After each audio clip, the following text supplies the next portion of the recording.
Hello students, आज मैं आप लोगों को the rule of the road जो कि क्लास 11th का चैप्टर है तो उसे पढ़ाने वाला हूँ। चलिए शुरू करते हैं। इस चैप्टर को लिखा गया है अल्फ्रेड जॉर्ज गार्डनर के द्वारा, जिनका जन्म 1865 ईस्वी में हुआ था और इनकी डेथ हो गई थी 1946 ईस्वी में। Widely known under his pen name Alpha of the Plough, और इनका एक पेन नेम है। ये अपने पेन नेम से बहुत सारी कहानियाँ लिखा करते थे। Alpha of the Plough pen name कहते हैं अपना नाम बदल करके जब भी कोई राइटर दूसरे नाम से लिखते हैं तो वो was one of the most delightful assist of modern times. और ये जो थे अपने समय के जो है मतलब खास करके मॉडर्न टाइम्स के जो है डिलाइटफुल एसेइस्ट में से जो है एक माने जाते हैं। जितने भी अच्छे अच्छे एसेइस्ट हुए हैं मॉडर्न टाइम्स में, उन सब में इनका स्थान भी है। He was the editor of the Daily News from 1902 to 1921, और कहा जाता है कि ये एडिटर थे डेली न्यूज़ के 1902 ईस्वी से लेकर 1921 ईस्वी तक। His essays combine ideas and emotions with beauty of form and remind of pleasant things. इनके जो एसेज हुआ करते हैं वो क्या करता है तो कंबाइन करता है आइडियाज़ और इमोशन को। किस तरह के आइडियाज़ और इमोशन को? तो जो ब्यूटी से रिलेटेड होते हैं और ख़ास करके हमें अच्छी चीज़ों को याद दिलाते हैं। ख़ास करके कभी कभी सनशाइन मृत की बातें होती है इनकी एसेज में, कभी कभी लाफ्टर और मृत की बातें होती है। तो मृत होता क्या है? तो एक तरह का खुशी होता है जो हम फील करते हैं। His collections of essays include Pebbles on the Shore. इनका जो एसेज है उनका कलेक्शन एसेज का, उसमें पेबल्स ऑन द शोर है, विंड फॉल्स है एंड मेनी फरोज है। तो ये सब इनके एसेज हैं, उनके एसेज के कलेक्शंस हैं। इन दिस एसे, अभी जो हम लोग पढ़ने वाले हैं जिस एसे को, उसमें क्या है तो ही पॉइंट्स आउट इन एन, तो वो पॉइंट आउट करते हैं in an easy and thought provoking manner what constitute true liberty. बहुत ही आसान भाषा में, आसान तरीके से ये जो है लोगों को प्रोवोक करते हुए समझाते हैं कि आखिर जो सही लिबर्टी होता है, सच्चा लिबर्टी, आज़ादी, वो क्या होता है, उस चीज़ को वो बतलाते हैं। तो चलिए हम लोग कहानी को शुरू करते हैं। A stout old lady was walking with a basket down the middle of a street in Petrograd. अब यहाँ पे कहा जा रहा है कि एक स्टाउट ओल्ड लेडी। स्टाउट का मतलब होता है बहुत ही साहसी, कभी कभी मोटा मीनिंग भी होता है, मोटा व्यक्ति के लिए यूज़ किया जाता है। तो ये जो लेडी है, ओल्ड है, बूढ़ी है और थोड़ी साहसी टाइप की है, फैट भी हो सकती है। तो वो वॉक कर रही थी, मतलब चल रही थी रोड के मिडिल में। कहाँ? तो पेट्रोगार्ड में। पेट्रोगार्ड क्या है? तो ये रसिया में एक, रूस में एक सिटी है। तो उसी सिटी के एक रास्ते पे वो बीचों बीच जो है वो अपना बास्केट लेकर के चल रही थी। To the great confusion of the traffic and with no small peril to herself. और यहाँ तक कि कहा जा रहा है कि रोड में जो यातायात हो रहा था, यातायात के जितने भी साधन हैं जो चल रहे थे, गाड़ी वगैरह, तो उन सब में वो एक कन्फ्यूजन पैदा कर रही थी। लोग इधर उधर हो रहे थे उसके, जो एक यूँ कहें तो जो रोड का एक रूल होता है कि हमें फुटपाथ पे चलना चाहिए और उसके सारे नियम को जो है वो पालन पालन करना चाहिए, लेकिन ये पालन नहीं कर रही होती है। वो चलते जा रही होती है इधर उधर रोड पे, बीच में, बीचों बीच, जिस कारण से गाड़ी वालों को बहुत परेशानी हो रही थी और अपनी खुद की जान को भी ये क्या कर रही थी तो कम खतरे में नहीं डाल रही थी। It was pointed out to her that the pavement was the place for foot passengers. मतलब हुआ कि यहाँ पे उसको जो है पॉइंट आउट किया गया इस बात को लोगों के द्वारा कि जो पेमेंट होता है, फुटपाथ होता है, वो बना हुआ है फुट पैसेंजर्स के लिए, पैदल चलने वाले लोगों के लिए। बट सी रिप्लाइड, लेकिन लोगों की बात का वो रिप्लाई क्या करती है कि I am going to walk where I like, मतलब मैं वहीं चलूँगी जहाँ मुझे पसंद हो। We have got liberty now, क्योंकि हमें अब आज़ादी मिल गई है। तो यहाँ पे कहने का क्या मतलब हुआ कि ये महिला जो है वो आज़ादी को गलत रूप में ले रही है। वो सोच रही है कि ये जो मुझे आज़ादी मिली है, मेरे देश को आज़ादी मिली है, हम लोगों को जो आज़ादी दी गई है सरकार के द्वारा, तो वो कोई छीन नहीं सकता है। वो अपने आज़ादी का पूरा पूरा फ़ायदा उठाएगी, ऐसा उसके मन में है। It did not occur to the dear old lady that if liberty entitled the foot passengers to walk down the middle of the road, it also entitled the cab driver to drive on the pavement. तो ये चीज़ उस बूढ़ी महिला को पता नहीं था कि अगर आज़ादी जो उसको मिली है, जिसको वो सोचती है कि वो रोड के बीचों बीच चल सकती है और कोई उसको रोकने वाला नहीं है, तो ऐसी आज़ादी अगर सोचा जाए, देखा जाए, तो जो कैब ड्राइवर है, टैक्सी ड्राइवर है, तो उन लोगों को भी तो ये आज़ादी मिल जाती है इस हिसाब से। वो लोग भी कहीं भी रोड पे चलते चलते फुटपाथ पे भी गाड़ी चला सकते हैं। इससे क्या होगा, तो एक तरह का अराजकता फैल जाएगा। हर कोई जो है गलत करने लगेंगे। सब सोचेंगे कि मुझे आज़ादी मिली है, मैं कुछ भी कर सकता हूँ, कहीं भी कार या टैक्सी जो भी है, कैब वगैरह वो चला सकता हूँ, चाहे फुटपाथ पर ही क्यों ना चलाना हो। ट्रैफिक के नियम का पालन जब वो नहीं कर रही है, उसको लग रहा है कि उसको आज़ादी मिली है, तो ये आज़ादी तो सबको मिली है। तो ये चीज़ उस बूढ़ी महिला को समझ में नहीं आती है कि ये आज़ादी का एक तरह से दुरुपयोग हुआ कि वो बीच रोड पे चलेगी, तो आखिर कार वगैरह वो कहाँ चलेगा। तो ये चीज़ उस महिला के दिमाग में नहीं है कि अगर वो वहाँ बीच रोड पे चल सकती है, तो कार वाले भी तो पेवमेंट पे, मतलब फुटपाथ पे कार चला सकते हैं। आगे कहा गया and that the end of such liberty would be universal chaos. और इस तरह से क्या होगा, इस तरह की आज़ादी अगर सबको मिल जाए तो एक तरह से यूनिवर्सल जो है त्राहिमाम का जो है संकट जो है वो सबके सामने आ जाएगा। हर जगह जो है केओस हो जाएगा, मतलब कि लोग कुछ से कुछ करने लगेंगे जिससे सबको परेशानी होगी। Everybody would be getting in everybody else's way. और फिर क्या होगा, हर कोई हर किसी के रास्ते में आ जाएगा। And nobody would get any, और कोई भी व्यक्ति कहीं नहीं पहुंच पाएगा। Individual liberty would have become social anarchy. और जो इंडिविजुअल लिबर्टी है, मतलब व्यक्तिगत स्वतंत्रता जो है लोगों की, मतलब कोई एक व्यक्ति का जो अपना खुद का स्वतंत्रता है, यदि हर कोई अपने आप को स्वतंत्र मान ले इसी तरीके से, तो क्या होगा, इस तरह से सामाजिक अराजकता जो है फैल जाएगी। हर तरफ बुराई ही बुराई होगी, हर कोई अपने हिसाब से काम करेगा, कोई लॉ एंड ऑर्डर को पालन नहीं करेगा। There is a danger of the world getting liberty drunk in this days like the old lady with the basket. यहाँ पे क्या कहा जा रहा है कि ऐसा ही हुआ तो उस बूढ़ी महिला के तरह ही जो है हर व्यक्ति जो है वो इंडिविजुअल लिबर्टी के नशे में जो है वो चूर हो जाएगा। और इससे क्या होगा, तो हर किसी के लिए खतरा उत्पन्न हो जाएगा। And it is just as well to remind our self of what the rule of the road means.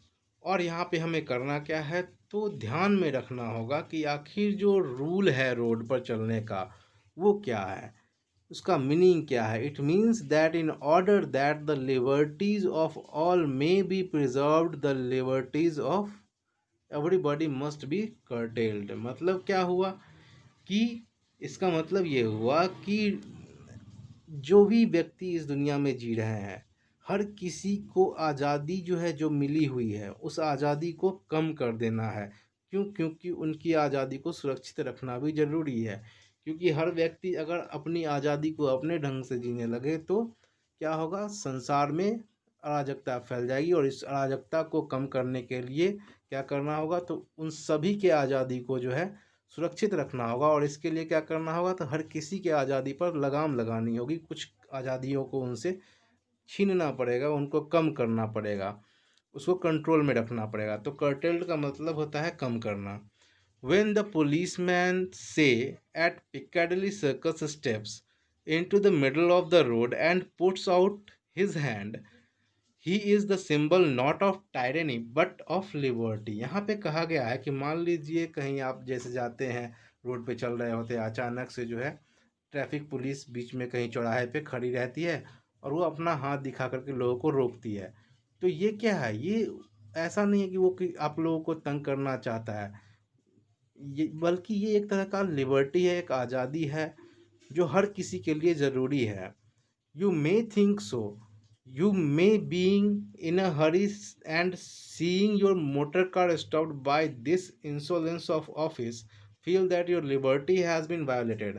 हो सकता है कि उस समय आपको लगे कि ये आदमी मुझे रोक क्यों दिया, आखिर ये ट्रैफिक पुलिस की इतनी औकात कैसे हो गई कि उसने मुझे रोका। लेकिन ये चीज़ को आप यदि इस तरह से सोचते हैं तो ये गलत है। वही चीज़ यहाँ पे समझाने की कोशिश की जा रही है कि आपको ऐसा नहीं सोचना है, लेकिन आप चाहे तो सोच सकते हैं कि ये हमारी अधिकारों का उल्लंघन कर रहा है, ऐसा इसको नहीं करना चाहिए। आप सोच सकते हैं, how dare this fellow interfere with your free use of the public highway. तो आप ये भी सोच सकते हैं कि किस तरह से इस आदमी का जो है हिम्मत हुआ कि इसने जो है इंटरफेयर किया मेरे free use of public highway को, मतलब कि मैं पब्लिक हाईवे यूज़ कर सकता हूँ, तो ये रोकने वाला कौन होता है, ऐसा आप सोच सकते हैं। लेकिन आगे क्या कहा गया है, then if you are a reasonable person, लेकिन यदि आप एक रीजनेबल पर्सन है, एक तार्किक व्यक्ति हैं, सोच विचार वाले व्यक्ति हैं, यू विल रिफ्लेक्ट दैट, आप सोचेंगे इस बारे में कि if he did not interfere with you, यदि वो आपके काम में हस्तक्षेप ना करे, he would interfere with no one, तो वो किसी और को भी इंटरफेयर नहीं करेगा, किसी और को भी नहीं रोकेगा।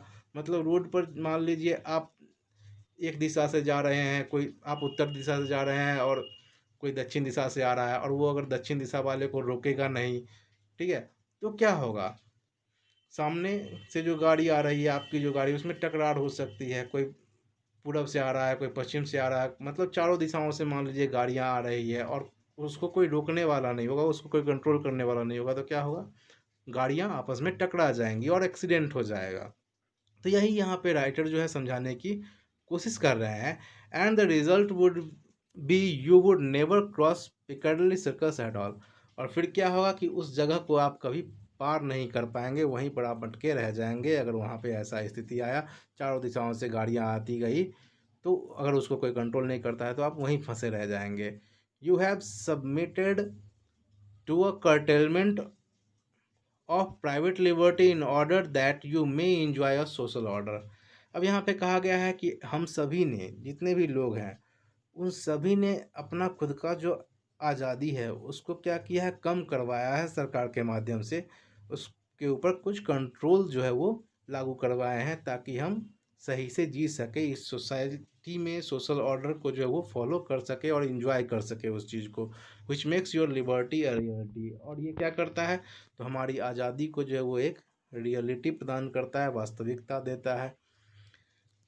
तो कहने का मतलब क्या हुआ कि हम सभी ने अपनी आज़ादी कम करवाई है, ताकि हम इसको अच्छे से सोसाइटी में एंजॉय कर सके, ताकि कोई भी व्यक्ति जो है किसी दूसरे पे गलत न कर पाए। और यही कारण है कि इसी चीज़ से जो है हमारा आज़ादी जो है वो एक वास्तविक रूप लेता है। Liberty is not a personal affair only. Liberty मतलब आज़ादी जो है वो व्यक्तिगत मामला नहीं है, बट अ सोशल कॉन्ट्रैक्ट। लेकिन ये क्या है, एक तरह का सामाजिक समझौता है, कॉन्ट्रैक्ट है। It is an adjustment. यह क्या है, एक तरह का एडजस्टमेंट है, समायोजन है। किस चीज़ का, तो इंटरेस्ट का, मतलब हमारा जो हित है, उस हर किसी का जो हित है उन सब का समायोजन है। हर कोई मिलजुल करके जो है अच्छे से रह सकते हैं। In matters which do not touch anybody else's liberty of course.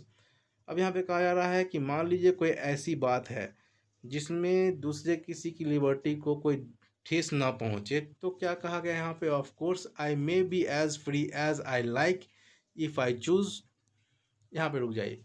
तो यहाँ पे कहा गया है कि मान लीजिए जिस लिबर्टी में, मतलब मेरी जिस आज़ादी से दूसरे को कोई फ़र्क नहीं पड़ता है, तो मैं वो चीज़ करना चाहूँगा और उसको करने के लिए मैं स्वतंत्र भी हूँ। If I choose to go down the strand in a dressing gown with long hair and bare feet, who shall say me nay?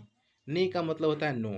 गौर से समझिएगा कि कहा जा रहा है कि यदि ये किसी स्ट्रैंड में ड्रेसिंग गाउन पहन करके, बड़ा सा गाउन, या फिर मान लीजिए लंबे बाल करके, या नंगे पाँव जो है वो स्ट्रैंड में चले जाते हैं और फिर जा करके ऐसा करते हैं, तो कौन उनको रोकेगा। मान लीजिए आप कहीं भी जाते हैं, मान लीजिए किसी पार्टी में जैसे जाते हैं, और वहाँ आप कैसे भी चले जाएं, आपको कौन न कहेगा नहीं ऐसे नहीं आया करो।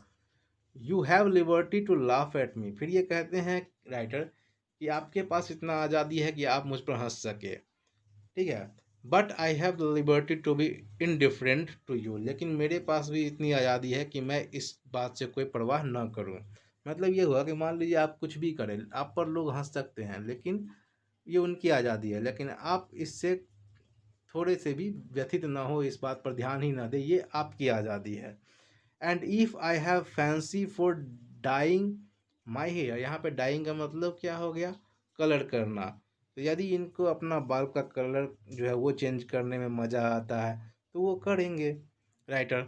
और वैक्सिंग माई मस्टेक, यहाँ पे कहते हैं मूछों में मोम लगाना, ये सब चीज़ कहते हैं कि भगवान फॉरबिड, मतलब कि मन भगवान न करे कि ऐसा समय आए।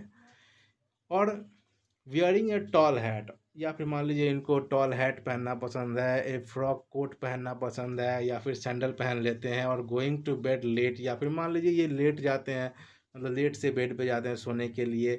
और getting up for getting up sorry early, और ये मान लीजिए कि सुबह लेट से मतलब कि नहीं उठ पाते हैं, मतलब कि सॉरी जल्दी नहीं उठ पाते हैं, लेट से उठते हैं। आई शैल फॉलो माई फैंसी, यदि ये चीज़ इनको पसंद है तो ये इन चीज़ों को फॉलो करेंगे। And ask no man's permission, और इसके लिए वो किसी से परमिशन भी नहीं लेंगे।